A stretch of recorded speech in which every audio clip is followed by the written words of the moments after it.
পৃথিবীতে এই মুহূর্তে যে সমস্ত মানুষেরা মেডিটেশনের কথা বারবার বলতে শুরু করেছে যে মেডিটেশন করো, সাধনা করো, নিজের সেলফ হিলিং স্টার্ট করো। তো সেটা বলার না কিছু উদ্দেশ্য রয়েছে। কারণ যারা আমরা যারা আমরা মেডিটেশন করছি, চেষ্টা করছি রেগুলার করার 2 টাইমস, 3 টাইমস বা আমরা নিজেরাও করছি এবং অন্যকে শেখানোর চেষ্টা করছি।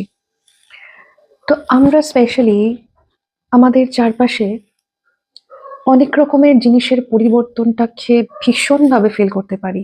যেটা একটা সাধনা না করা বা মেডিটেশন না করা মানুষের পক্ষে সেটাকে সেন্স করা সম্ভব নয়।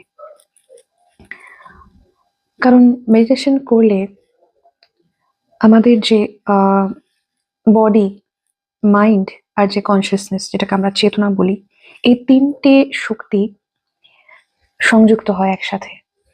এবং এই ৩টে শক্তির মধ্যে সংযোগ স্থাপন হওয়ার ফলে আমাদের চারপাশে যে একটা অরিক ফিল্ড থাকে, যে পরিসরটা থাকে সেটা ভীষণ সেন্সিটিভ হয়ে যায়।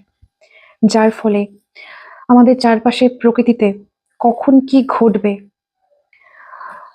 বা কি ধরনের এনার্জি সৃষ্টি হয়েছে বা তৈরি হচ্ছে সেটা আমরা বিভিন্নভাবে অনুভব করতে পারি।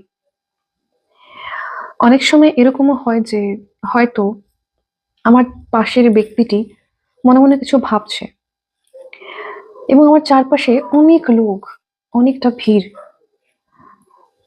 আমার ফোকাস যদি ওই ব্যক্তিটির দিকে কখনো যায়, তাহলে ওই ব্যক্তিটির মনের মধ্যে কি কি চলছে সেটার সাথে অদ্ভুতভাবে একটা টেলিপ্যাথিক কানেকশন সেন্স হয়ে যায়।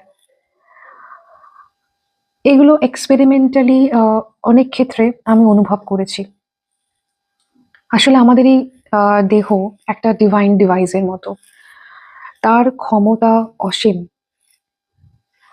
আর এই ক্ষমতা কিন্তু একদিনে আসে না, রেগুলার প্র্যাকটিস করতে করতে করতে করতে এই ক্ষমতা তৈরি হয়। আর এই ক্ষমতা তখনই তৈরি হবে যখন আমাদের দেহে কোনো রোগ ব্যাধি থাকবে না, কোনো রকম কোনো স্ট্রেস আমাদের দেহকে ক্ষতিগ্রস্ত করতে পারবে না। তো তখনই আমাদের এই যে দেহ, আমাদের যে বডি, বিভিন্ন রকমের মানুষের এনার্জি এবং চারপাশে যে সমস্ত ঘটনাগুলো ঘটছে সেই সমস্ত ঘটনাগুলোকে সে আগে থেকে সেন্স করতে পারে।